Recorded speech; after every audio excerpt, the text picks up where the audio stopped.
All right, guys, Shotty T here with another war video. This is number 7, season 18. We're bringing Doom, Warlock, and Quake. First fight here, we have a Suicide Hyperion. So whether he had suicides or not, he did not stand a chance against Dr. Doom. He just slays this guy. Just go to SB1, SB2 cycle and actually gain too much power there. So I just decided to go straight to SB3 and just kill him that way. Multiple ways to kill Hyperion with Mr. Doom there. And whoosh. Medium, light, medium. Yeah. All right, so there's the first fight there. All right, second fight, we have another suicide opponent. This time we have Ironman Infinity War. And I decided to go with Warlock on this fight. Quake is a bad matchup for Mr. Ironman, and I could have used Doom as well, but still have to deal with that final 15%. And Warlock is just a pretty safe matchup. Every time you perfect block his medium attack, his first medium, it's actually energy damage. Or it's energy attack, so it actually causes degeneration and power drain, so it comes in handy the last 15% of the fight whenever you're playing against this guy. In general, I mistimed the heavy attack there but didn't get punished, but fortunately Ironman Infinity War's heavy attack has a long recovery time, so you can make a mistake and not be punished against that attack. So as you can see here, I'm getting a lot of reparries in there to power drain and stun him at the same time. So just a good double-edged sword there. And he's hardly getting to an SB1. And we execute the power drain there. Alright, so now I want to say I go to SB3. At least to try to heal myself, but I don't actually remember what I did this fight. I think I had tried to play it safe to get him to 15% and then apply my SB3 if I'm not mistaken. Yeah, there it is. And actually I waited too late. He actually has 4 armor ups on him, so this will not kill him. But it will drain his power to counteract his power gain from his last 15%. So that's why it's such a good matchup there. And this is power drain. I decided to be conservative at the very end there, not to mess around since he was over 2 bars of power. But anyway, that was a pretty straightforward fight there. And Iron Man's much easier when he's not on node 22 or 23. But here we have a Mr. Sinister Masochism, and we're going with Warlock again. This is always my go-to matchup when playing against Mr. Sinister on this node. Yeah, missed my parries early in the fight. The whole idea is just to get the parries out of the way and then let the Masochism go against him when he tries to regenerate, and also from his natural ability. So it becomes a pretty straightforward fight. I want to say there was a mistake I made this fight, but ends up being a one-shot. But for the most part, just parry heavy. And I think I do use my SB3 to gain some health, that block damage back. I want to make sure I get rid of that power gain first before I do that. So here we go with SB3.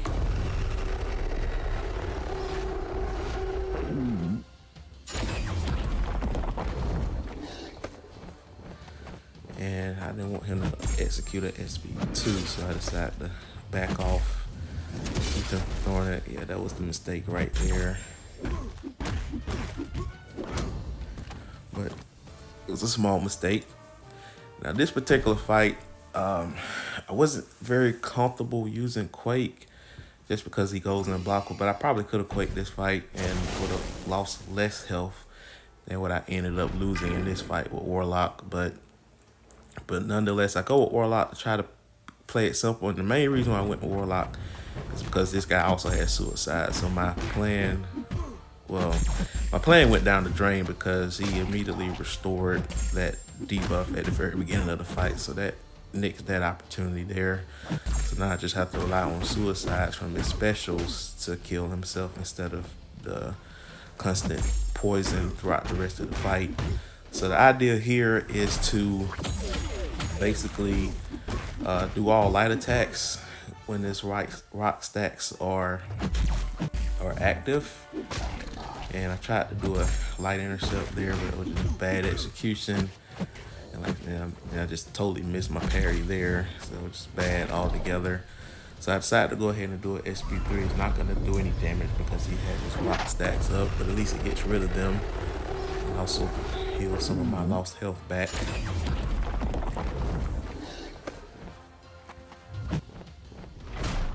Alright.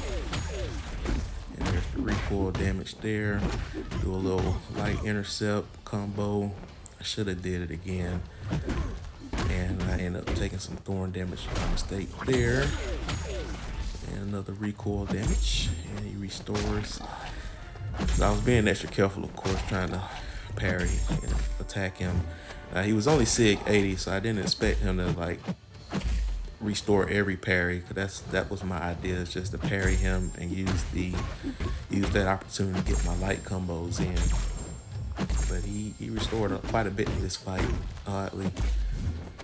And at this point, I think I just had enough. I just want to go ahead and execute the SP2, have those debuffs applied to him for the rest of the fight, and have him drain himself that way. I think I take one more beat of thorn damage. Nope, I tried to do a light intercept right there, but he didn't comply.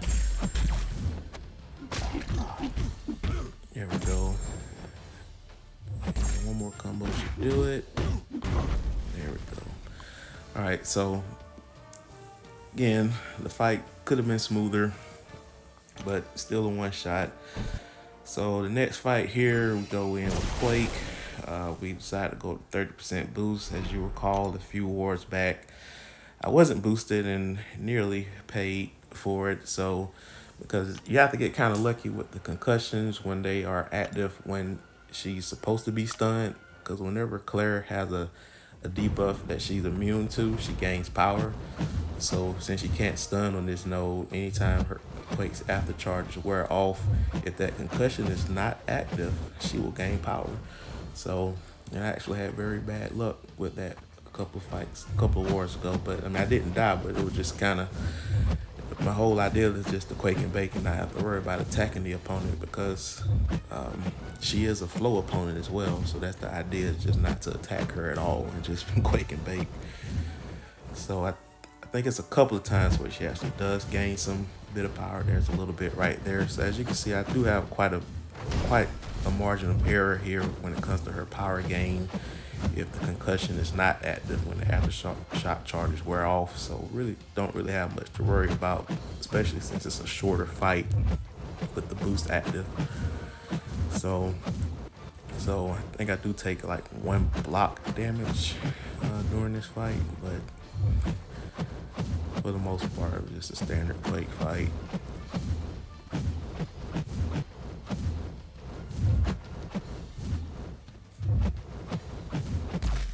There's the block damage there. And I actually parried her by mistake, so she gained even more power. But again, we're at the last 11%, so we don't have to worry about trying to bait a special or hitting into her at all.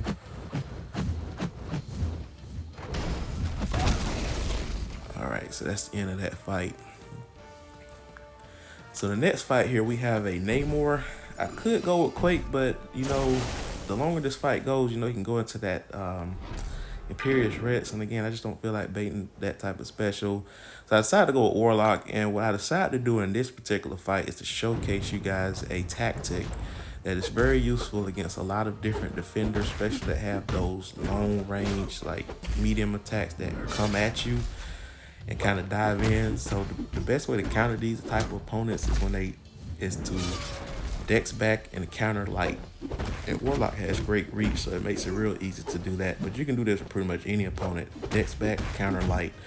And I can name quite a few defenders that has this tactic. That has this type of reach when they dive into you. You got Killmonger, Domino with her double medium, Stealth Spidey with his double medium, Medusa, but you have to have a long reaching light to be able to counter hers. You got Sabretooth, Venom, Venom Pool, Hulk, Thanos, Darkhawk, Annihilus, Rogue, and I believe what's her name?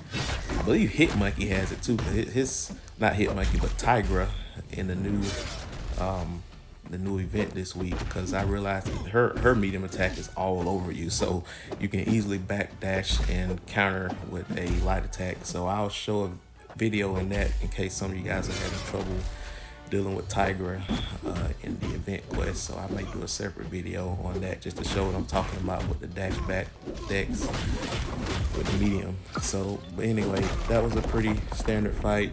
But as you saw throughout the fight, I was using that tactic quite a bit, dash back, counter with a light attack, because it's such a long recovery time. But now we have Dr. Doom. We're gonna Quake this one again, and this ends up being the last fight of the war. I did not have Medusa to take on Warlock. I ended up finishing him with Dr. Doom, oddly, the boss, and he actually wasn't a bad matchup, but I wasn't the first option in that fight, and unfortunately we ended up losing the war again. We're down to gold 1 and we're down to tier 5 now, so the war should be a little bit easier as far as opponent wise, as far as placement goes, because these opponents in tier 4 have been placing pretty well and we have struggled against that. But tier 5, even though the nodes are the same, the placement is not as the same, and the opponents skill wise are a little bit less, so you have a little bit margin of error as far as team deaths go. But I think our main focus moving forward is to do more map 6, because the war is really, I mean, the nodes, the flow, every opponent we faced this season has used flow global, and it's just so annoying to deal with. I mean I prefer to use other opponents besides Quake every war, but when you have flow node, you got no choice but to use Quake. And I mean, there are some other power control champs, but for the path I have, most of the time, Quake is Quake is a must. I have to bring her every war. You saw that one war I did not bring her, but anyway, guys, that's the end of the video. Please like and subscribe.